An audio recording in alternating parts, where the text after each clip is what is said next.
পয়গম্বর মুসা নবী আল্লাহর কাছে কথা বলার জন্য যাচ্ছে, এমনি একজন ধনী লোকের সাথে সাক্ষাৎ। ধনী কয়, মুসা রে, ও মুসা, আমার এত ধন হিসাব রাখতে পারি না, আল্লাহরে জিগাইবানি কি করলে আমার ধন কমবে? মুসা নবী কয়, ঠিক আছে জিগাইবো।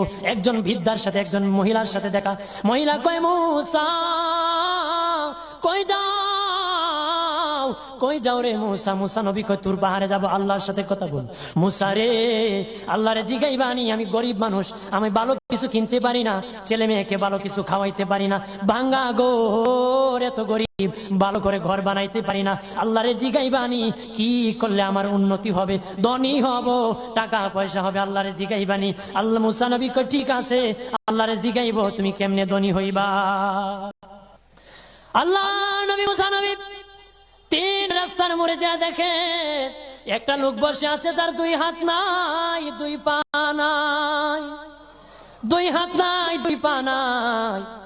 ওই লোক ডাক দিয়া কয়, মুসা রে, জীবনে কোনোদিন নিজে হাঁটতে পারি নাই, নিজ হাতে খেতে পারি নাই, কেউ খাওয়াইলে খাই, নতুবা উপবাস থাকি, বৃষ্টি আসলে ভিজি, সেখানে আমি আবার শুকাই।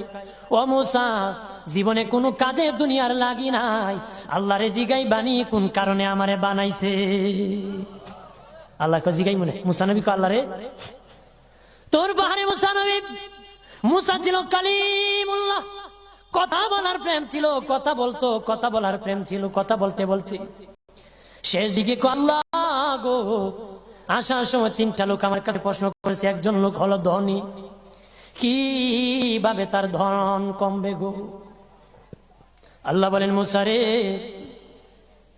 তারে জানায়া দাও, যাকাত দেওয়া যেন বন্ধ করে দে, শুকরিয়া আদায় করা যেন বন্ধ করে দে, তাহলে আমি প্রভু আল্লাহ সুবহানাহু ওয়া তাআলা তার ধন কমায়া দিব।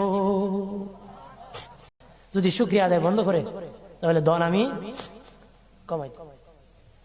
এরপরে মুসা নবী বলেন, ও মালিক, আল্লাহ একজন মহিলা বলেছে তার গরিব মানুষ গরিবী হালত জানা, যত ইনকাম করে তার একটা ভাঙ্গা ঘর, ভালো ঘর বানাইতে পারে না গো। ও প্রভু, কি? পয়গম্বর মুসা নবী আল্লাহর কাছে কথা বলার জন্য যাচ্ছে, এমনি একজন ধনী লোকের সাথে সাক্ষাৎ।